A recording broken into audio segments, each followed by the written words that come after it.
So we're here with Joe Scalia from The Athletic. The Bills fall 31-13 to the Eagles. Some people are going to blame the quarterback and the offense. Others are going to blame the defense.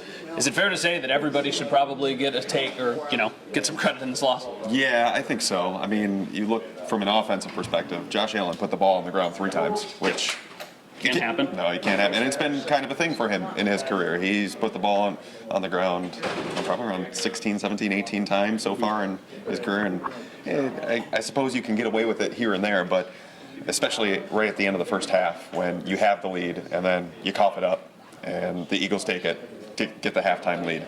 It's a huge, huge thing for the way that the Eagles kind of went into halftime and the way that they came out of it, and just full head of steam. They had the touchdown run right at the beginning. That's just a huge, huge play.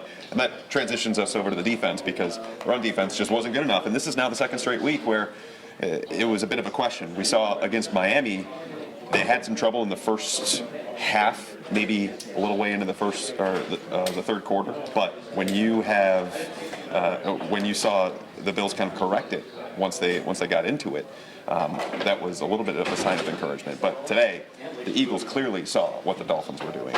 They knew how to attack them. They put specific personnel out there to try and attack them, and they were successful all game long. Jordan Howard, Miles Sanders, they did a little bit worse of a job of it, the Eagles did, in the first half. But the second half, they just took off. So it was a tough game for both sides. How concerning is that? Because the Dolphins, like you said, did have success, especially running right up the middle. The Eagles obviously did. You'd imagine Adrian Peterson will get a ton of touches next week. Is this a way that teams can beat the Bills? Well, it's been a sneaky problem throughout the entire season. And I can think back to the New York Giants when Saquon Barkley went off early in that game. Tennessee Titans did it, Derrick Henry in spots, Miami. Cincinnati, even Joe Mixon was getting more yardage than he has the entire season. And then again today with the 2 Eagles running backs. I mean, this was I guess an opponent that was ripe to kind of take advantage of it, because Philadelphia, they're really good on the interior line. I mean, they have 3 awesome players, and Samalo at left guard, Kelsey at center, and Brandon Brooks at right guard. Those 3 guys, great. And they took it to the Bills. It's that simple. They just couldn't get out their blocks, and we saw the result. Who knows what's going to happen? We can't predict what's going to happen down the line. We went into the locker room after the game, and some of the guys were like, listen, this is not the end of the world. We're not going to let this define us. Where is the balance between they still have a schedule with some winnable games, the AFC is still struggling, but also at the same time, this team is vulnerable? Yeah, it is. But on the flip side, they do have Washington up next. Yeah. So that's a good thing. I mean, Washington's offensive line kind of stinks. And so when you have a defense trying to get right, it's a pretty good opponent to go up against.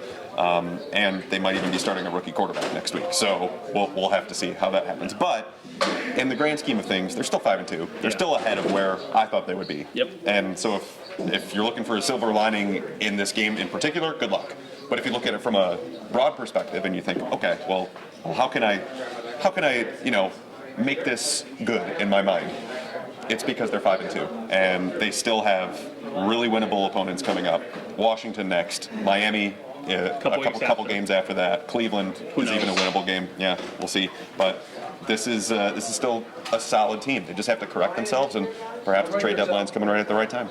It should be fun. Joe Scalia, Matt Bove. We'll talk to you guys later.